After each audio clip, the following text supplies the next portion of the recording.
sangat berjasa kepada kita. Kalau kita ini ngadakan acara maulid cuma 1 tahun sekali kurang. Kan itu dikatakan walau amilna kulla waktin, ada yang mengatakan kullahinin li Ahmad maulidan qad kana wajib. Seandainya setiap waktu, setiap saat kita ngadakan acara seperti ini, mungkin jadi kewajiban. Kenapa? Pantes. Kenapa? Nabi sangat berjasa untuk kita. Nabi itu sangat berjasa. Kita menjadi khairu ummah berkat Nabi.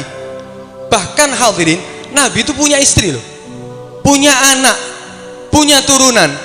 Tapi kalau kita yang lihat, yang selalu di lisan Nabi, yang selalu disebut-sebut oleh Nabi siapa?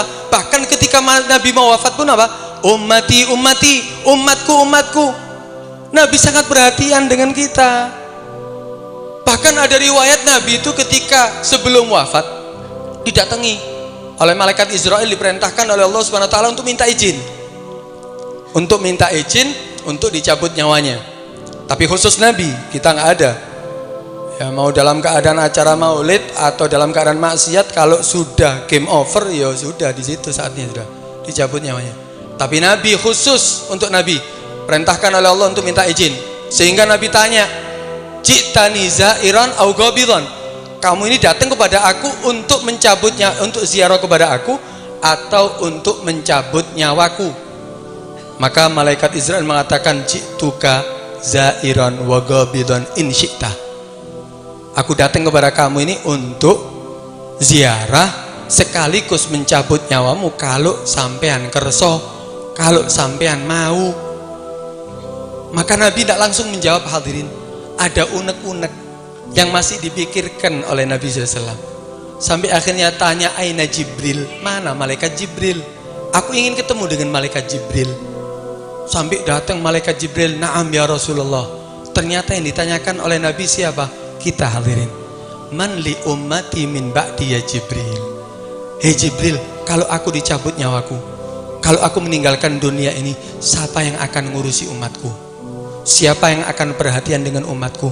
Siapa yang akan selalu membela umatku? Ternyata kita hadirin yang dipikirkan. Ini unek-unek Nabi sampai mau dicabut nyawanya, ternyata kita. Sampai malaikat Jibril gak bisa menjawab. Bukan ranah malaikat Jibril untuk menjawab pertanyaan daripada Nabi. Jawaban datang langsung dari Allah Subhanahu wa taala. "Akhbir habibi Muhammadan anni la akhdhuluhu fi ummati abada." Kabarkan wahai Jibril kepada habibi Muhammadan, kekasihku Muhammad, aku tidak akan menyia-nyiakan umatnya selama-lamanya. Dan kabarkan bahwa dia yang akan dibangkitkan nanti di hari kiamat sebelum yang lainnya. Wa akhbirhu bi annahu ala jamil ummah ala jami'in nas muharramatun ala dukhul ila dukhul jannah qabla ayadkhula wa yadkhula ummatuh.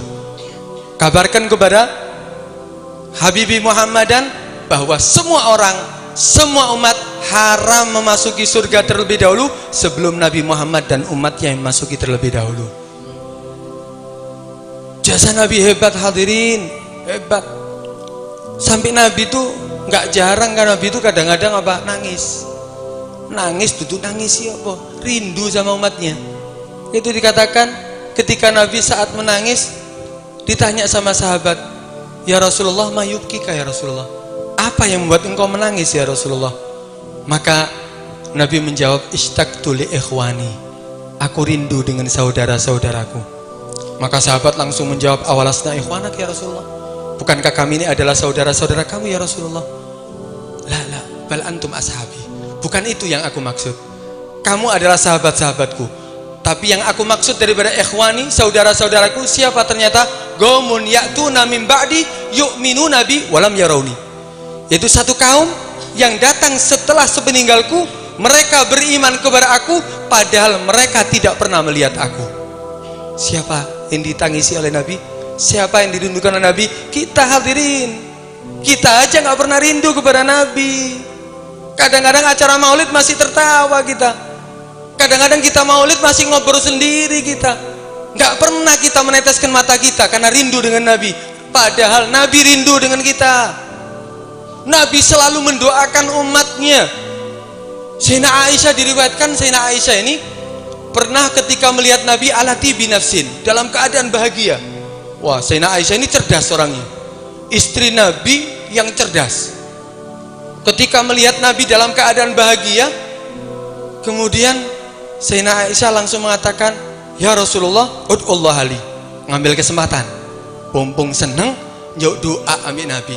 "Ya Rasulullah, doakan aku ya Rasulullah." Maka langsung Nabi SAW mengatakan, mendoakan Sayyidina Aisyah, "Allahumma ighfir li Aisyah ma taqaddama min dambiha wa ma ta'akhkhar wa ma asarrat wa ma a'lanat." Ya Allah, ampuni dosanya Aisyah, dosa yang telah berlalu, dosa yang akan datang, dosa yang dia rahasiakan, dosa yang dia terangkan. Ampuni semua dosanya. Saking senengnya Sayyidina Aisyah sampai meletakkan kepalanya di pangkuan Nabi SAW, ala hijri Nabi SAW. Seneng ngalem sama Nabi SAW. Bojone yang ngalem sambil seneng tertawa.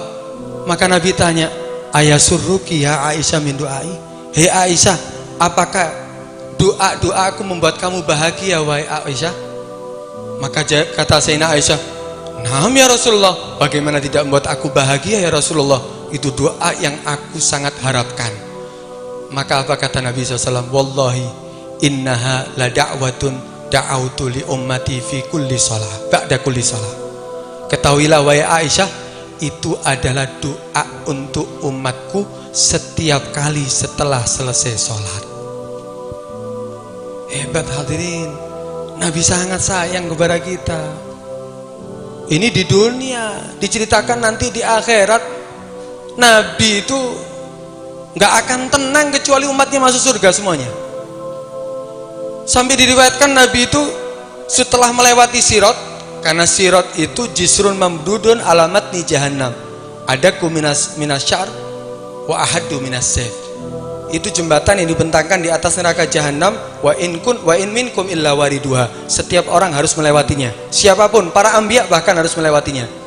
Tapi yang melewati terlebih dahulu Nabi SAW. Nabi setelah lewat tentunya Nabi pasti selamat. Nabi tidak langsung masuk surga, karena setelah daripada Sirat itu langsung surga, Telaga Hod langsung masuk surga. Apa yang dilakukan oleh Nabi SAW? Nabi berdiri di ujung daripada Sirat, menunggu umatnya semuanya lewat, sambil mendoakan, "Allahumma sallim sallim." Ya Allah, selamatkan umatku ya Allah. Ya Allah, selamatkan umatku ya Allah. Sambil khawatir Nabi SAW, takut umatnya ada yang masuk ke neraka. Pengorbanan Nabi seperti ini, kemudian apa balasan kita? Untuk jasa yang hebat seperti ini, apa yang kita lakukan untuk Nabi? Kita baca sholawat aja jarang. Kita mau berkorban untuk Nabi, apa yang mau kita korbankan ya hadirin? Nabi sangat berkorban untuk umatnya begitu banyak, tapi kita kadang-kadang lupa dengan Nabi SAW. Karena itu alhamdulillah kita hadir di tempat ini satu tanda bahwa kita cinta kepada Nabi. Tapi perlu bukti hadirin. Nggak cukup hadir maulidan tok. Hadir maulid di mana-mana tapi perubahan amal tidak ada. Harus ada perubahan daripada amal. Kita setiap tahun loh menghadiri acara seperti ini. Coba kita pikirkan tahun yang lalu sampai sekarang, ono nggak perubahan? Keluarga kita semakin taat nggak? Keluarga kita sudah menutup aurat semuanya atau tidak? Sudah melaksanakan perintah Allah atau tidak? Sudah meninggalkan larangan Allah atau tidak? Semakin cinta kepada Nabi atau tidak? Ada nggak perubahan? Karena itu harus ada perubahan. Karena apa? Cinta itu perlu bukti. Memang ya, Nabi pernah mengatakan seseorang akan dikumpulkan bersama orang yang dicintainya. Memang itu hadis benar. Almar'u ma'aman ahab. Benar. Itu hadis memang sahih, benar. Tapi kata Hasan al-Basri, la yaghurrannaka qawlu man yaqulu almar'u ma'aman ahab. Fa innaka lan talhaqal abrara illa bi a'malihim. Fa innal yahuda wan nasara yuhibbuna anbiya'ahum wa laysu ma'ahum.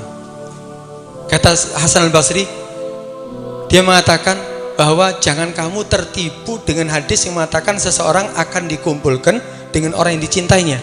Bukan berarti hadis ini nggak sahih. Artinya jangan hanya berhenti di situ. Jangan hanya berhenti karena cinta tok. Jangan. Kenapa? Karena kamu tidak akan dikumpulkan bersama orang-orang yang baik, dikumpulkan bersama Nabi, dikumpulkan bersama para aulia, dikumpulkan bersama orang-orang soleh. Kamu tidak akan dikumpulkan dengan mereka illa bi amalihim, kecuali kamu beramal seperti amal mereka. Mereka jauh daripada maksiat, mereka rutin melakukan kewajiban, tambahi dengan sunnah-sunnah. Lakukan yang seperti mereka lakukan. Ketahuilah, fa innal yahud, orang Yahudi, orang Nasara, yuhibbuna anbiya'ahum, cinta sama nabi mereka, cinta kepada Nabi Musa, cinta kepada Nabi Isa. Apa dikumpulkan bersamanya? Falaisu ma'ahum, tidak dikumpulkan bersama mereka. Sampai pernah Abu Yazid Al-Bustami, dia berjalan, di belakangnya ada murid berjalan sesuai dengan langkah kaki daripada Abu Yazid Al-Bustami. Satu langkah diikuti, satu langkah diikuti, satu langkah diikuti, persis dengan langkahnya. Akhirnya noleh itu Abu Yazid. Apa yang kamu lakukan? Oh guru, aku melangkahkan kakiku sesuai dengan langkah kakimu. Dia anggap itu adalah mengikuti daripada gurunya. Dianggap itu adalah sudah keberuntungan yang harus dilakukan bagi seorang murid. Ternyata apa kata Abu Yazid Al-Bustami? Wallahi lau salah tajildi, seandainya aku kuliti kulitku ini, aku kuliti sampai terlepas daripada tubuhku, kemudian kamu pakai sebagai pakaian untuk kamu gunakan untuk kulit kamu, manafa'aka illa, tidak akan bermanfaat untuk kamu kecuali tasiru bisairi, kamu melakukan apa yang aku lakukan daripada ibadah, daripada amal. Gak manfaat hadirin kecuali kita mengikutinya. Karena itu ayo ya, kita bukan hanya berhenti dengan cinta, tapi kita lanjutkan dengan kita beramal ya sesuai dengan apa yang diajarkan, disyariatkan oleh Nabi SAW. Kita mengaku cinta kepada Kiai Abdul Hamid, kita mengaku cinta kepada Habib Ja'far, Habib Alwi, Kiai Umar, semuanya orang-orang soleh. Tapi ayo kita ikuti, kita teruskan apa yang mereka lakukan. Mereka itu hadirin menjadi unggul. Keunggulan itu sebetulnya bukan karena ketampanan, keunggulan itu bukan karena kekayaan, keunggulan, keistimewaan itu bukan karena jabatan, bukan karena hal-hal yang sifatnya dohir, bukan. Keunggulan itu akan didapatkan bagi orang yang mendapatkan ridho dari Allah, mendapatkan rahmat dari Allah. Itu baru orang unggul. Ini yang kita sekarang di dalamnya ini pondok Ki Abdul Hamid ini menjadi unggul sampai berapa puluh tahun masih disebut, pondoknya masih hidup, masih banyak keluar murid-murid yang ilmunya bermanfaat, banyak daripada tempat-tempat lain orang-orang soleh. Unggul karena apa? Karena kekayaan bukan, karena jabatan bukan, karena apa? Ketampanan bukan, karena apa? Amal mereka. Karena mereka menjadi orang yang diridhoi oleh Allah dan mendapatkan rahmat dari Allah Subhanahu wa taala. Karena itu kita jangan melihat wah rumahnya bagus ya, bukan karena rumahnya, tapi karena amalnya. Bagaimana sholat tahajudnya, bagaimana amal ibadahnya, bagaimana dia meninggalkan maksiat, bagaimana dia menjaga kewajiban. Itu yang kita tiru. Justru itu yang akan menjadikan kita unggul. Kenapa? Karena mereka mendapatkan ridho dan rahmat dari Allah. Bagaimana cara kita mendapatkan ridho dan rahmat dari Allah? Mendekat kepada Allah. Ojo ado-ado. Masjid tidak tahu dileboni, majelis tidak tahu dihadiri, mulutnya tidak pernah istighfar, mulutnya tidak pernah baca salawat, Al-Quran tidak pernah dibaca. Mendekat dengan Allah Subhanahu wa taala. Mendekat dengan Allah itu bukan dengan badan, karena Allah tidak disifati dengan tempat ataupun waktu. Tapi kita mendekat dengan apa? Ibadah kepada Allah sampai dapat ridho Allah Subhanahu wa taala. Baru setelah kita mendekat kepada Allah, kita banyak beribadah kepada Allah, baru Allah akan ridho dengan kita, Allah akan merahmati kita, baru jadi orang unggul. Unggul di dunia sampai akhirat. Karena itu ayo, ini acara seperti ini harus ada kita perubahan di dalam hati kita. Ya Allah, iya ya, sudah meninggal kadang-kadang bertahun-tahun masih diperingati, sing hadir yo akeh, mari ngono ilmunya masih bermanfaat. Itu yang kita tiru, itu yang kita ambil. Ya Allah, aku harus jadi seperti mereka. Kalaupun aku tidak seperti mereka, anak-anakku ya Allah jangan sampai seperti aku, harus seperti mereka. Ada kemauan, ada keinginan, ada semangat untuk menjadi lebih baik. Bukan hadir majelis dengan keluar majelis dan bedane oleh berkatan tok. Jangan, harus ada perubahan. Perubahannya apa? Menjadi lebih baik. Kan itu ayo, ini mau bulan Rabiul Awal ini. Kata Al-Habib Ali bin Muhammad Al-Habsyi, dia mengatakan masyi kama majma'il maulid yujallil kurub. Tidak ada seperti perkumpulan maulid akan melepaskan segala kesulitan. Dal waqt taubatak yal asi idza batatub. Ini waktu yang paling tepat wahai orang yang bermaksiat. Kita mengaku kita banyak salah, kita banyak maksiat. Ini waktu yang paling tepat untuk taubat kepada Allah. Dal waqt yasharid idza bata'ub. Ini waktu yang paling tepat bagi orang yang jauh, lepas jauh daripada Allah, untuk mendekat kepada Allah Subhanahu wa taala. Dal waqt la syak yughfar jami' dunub. Tidak diragukan perkumpulan seperti ini akan mengampuni segala dosa. Mudah-mudahan Allah Subhanahu wa taala berikan keberkahan daripada Nabi SAW, keberkahan daripada para aulia, keberkahan daripada Kiai Umar, keberkahan daripada Kiai Abdul Hamid, keberkahan daripada Kiai Ahmad Usyairi, keberkahan daripada orang-orang soleh. Mudah-mudahan Allah Subhanahu wa taala tidak jauhkan kita semuanya daripada mereka. Mereka akan ingat dengan kita sebagaimana kita hadir di tempat mereka, kita hadir dalam acara mereka. Mereka akan selalu ingat kepada kita dan akan memberi syafaat kepada kita.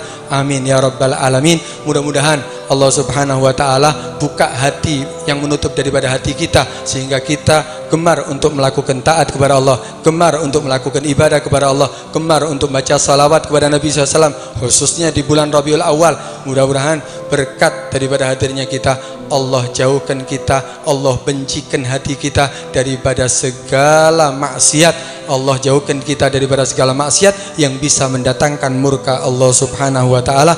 Ini yang bisa saya sampaikan. Kurang lebihnya apabila ada kalimat yang kurang berkenan di hati hadirin, mohon maaf yang sebesar-besarnya. Hadza minni wal afu minkum. Assalamualaikum warahmatullahi wabarakatuh.